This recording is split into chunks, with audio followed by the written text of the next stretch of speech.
नाही, ते इथं आज नियमाप्रमाणे सोलापूर जिल्ह्यामध्येच त्यांचा उमेदवारीचा अर्ज भरायचा होता आणि त्यामुळं विजयदादाही आले. मी त्यांना आमंत्रित केलेलं होतं की इथे येत आहे. कलेक्टर ऑफिस माझ्या घराच्या जवळच आहे, 2 मिनिटाच्या अंतरावर आहे. तर त्यांना जाण्यापूर्वी इथे या म्हणून मी सांगितलेलं, विनंती केलेली होती. त्याप्रमाणे आले आणि सगळं कुटुंब इथं आलेलं आहे. त्यामुळं मला इथे स्वागत करायला मिळालं याचा मला आनंद होत आहे. त्याचबरोबर आमच्या शिवसेनेचे कोकीळ साहेब तेही आलेले आहेत आज. ते इन्चार्ज आहेत तिकडचे.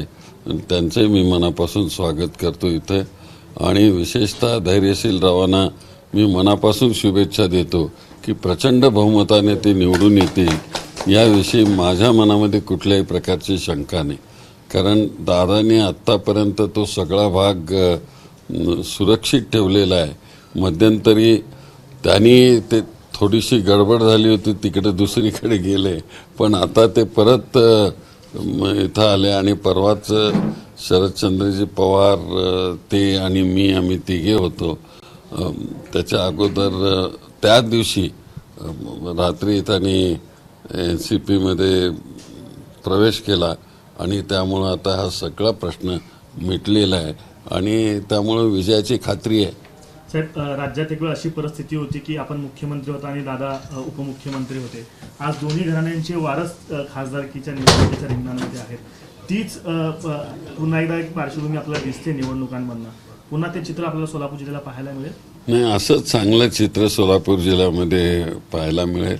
याहीपेक्षा चांगलं, कारण तुम्हाला सगळ्यांना माहिती आहे की मी मुख्यमंत्री, दादा उपमुख्यमंत्री, केवढं सुरेख अशा प्रकारचं महाराष्ट्रामध्ये राजकारण आम्ही केलं आणि सामाजिक समतेचा विचार दोघांनी इथे रुजवण्याचा प्रयत्न केला.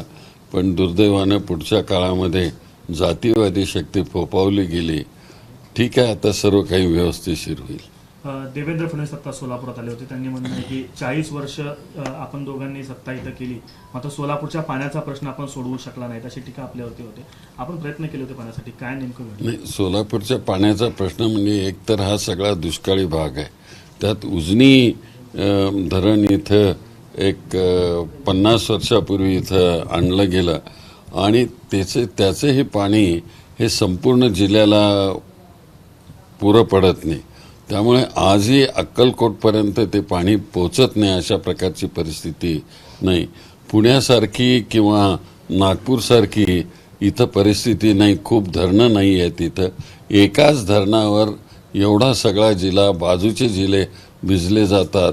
हे मला वाटतं फडणवीस विसरले असतील तर त्यांना आठवण करून देऊया आपण. फडणवीस असं म्हणाले की निवडणूक शिंदे विरुद्ध सातपुते, मोहिते पाटील विरुद्ध निंबाळकर असेल तर मोदी आणि राहुल गांधी असेल. आपलं काय परसेप्शन आहे? नाही, ते म्हणतील त्याप्रमाणे. ही देशाची लोकशाहीची निवडणूक आहे. लोकसत्ता हे शेवटी लोकांनी 10 वर्ष त्या लोकसत्तेचा अनुभव घेतलेला आहे.